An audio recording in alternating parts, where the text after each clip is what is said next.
You're going to see the American press turn on Israel, just as they covered up the Holocaust during World War II, just as they despise you, the American people. The media won't call Nazis Nazis, unless it's Donald Trump, then they'll call him Hitler. The greatest friend the Jews in Israel have ever known, Donald Trump. He's Hitler. Joe Biden, Barack Obama, two of the biggest enemies in the Oval Office Israel's ever had. What do they call them? They defend them and they protect them. We wouldn't be in this situation but for Obama and Biden. And you know who's paying the price? Those people who are being slaughtered in Israel. Slaughtered in Israel. Now you're going to watch as Israel continues to defend itself, continues to move on Hamas and the other terrorists and tries to crush them, taking enormous casualties, that is the Israeli military. Hamas plays the media like a fiddle. You know, folks, there was a reporter who considered herself quite liberal. I'm trying to remember off the top of my head what news organization she worked for. I think it was AP. Might be wrong about that. And previously, when the Hamas Nazis attacked the Jews in Jerusalem, and the Israelis went on the offensive, she said that she was watching and listening to her colleagues in journalism and in media, and they were all taking the propaganda handed to them from Hamas, the videos, the pictures, the narratives. And there she had an epiphany that Hamas was using propaganda to influence the Western press, and the Western press wanted the propaganda because they were hostile to Israel.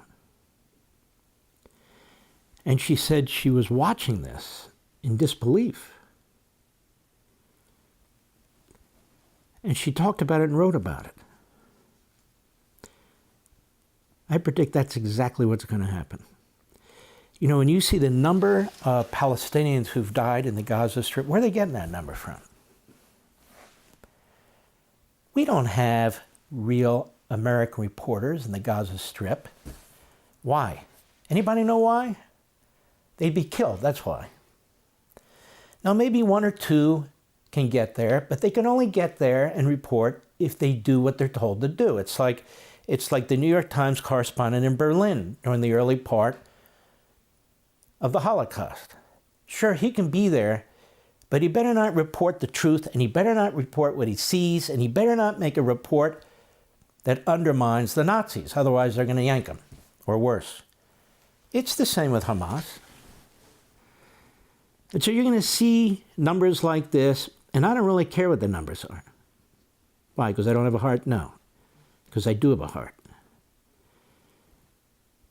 When you are part of a genocidal regime, you must be destroyed.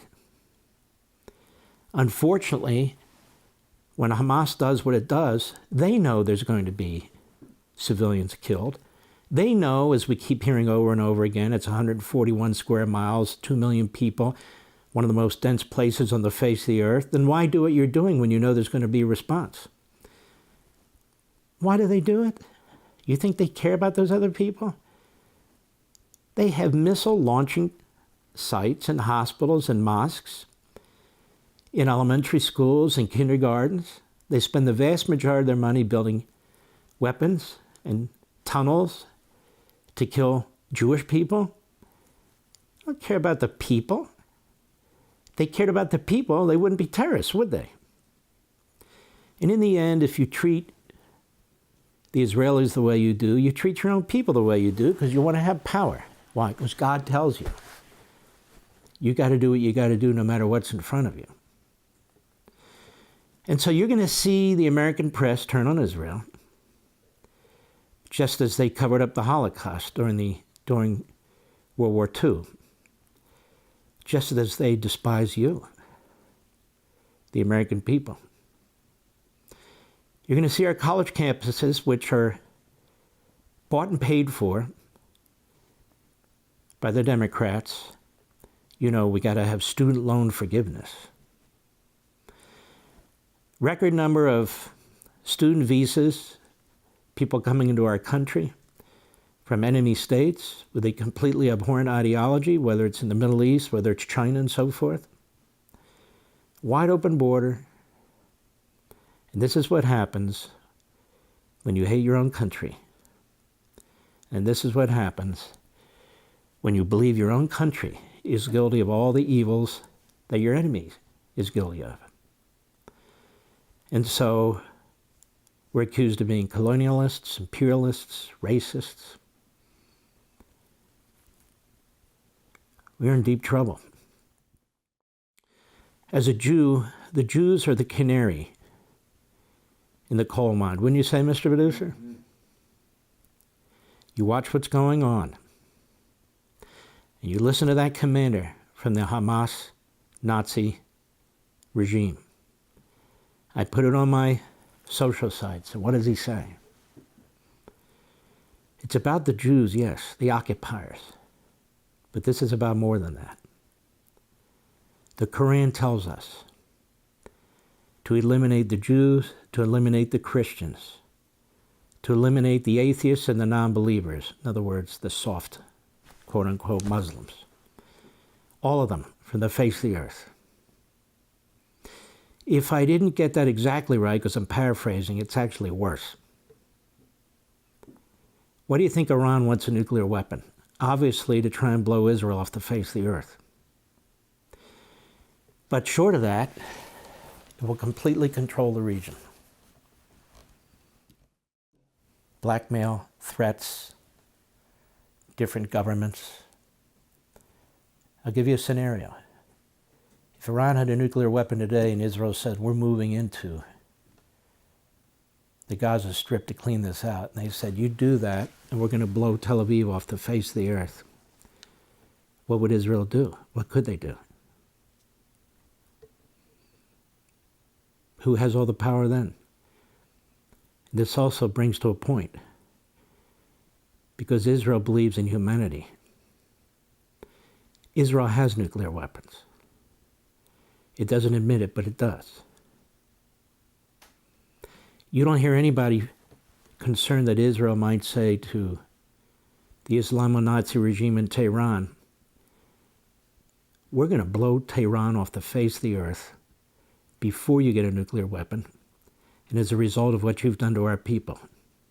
That's not even in the conversation. Again, good versus evil. There is no moral equivalence, period. So we have a growing wing of anti-Semites under the umbrella of the Democrat Party, Marxists throughout our university system and throughout our major cities, who are free to do what they do and say what they do, and more coming behind them. And more coming behind them. I'll close with this. There was a headline in a newspaper that said, how does Biden keep his coalition together? What coalition? AOC, Tlaib, the Hamas Nazi wing of the Democrat Party and the rest of it. How does he keep his coalition together? Well, we're going to find out. Because so far he's capitulated to the Hamas Nazi wing of his party. He's funded Iran. He's funded the Palestinians. He's done everything he shouldn't have done. And in that he's betrayed the people of Israel, just as he's betraying the people of the United States. For all this and much more, sign up for LevintTV.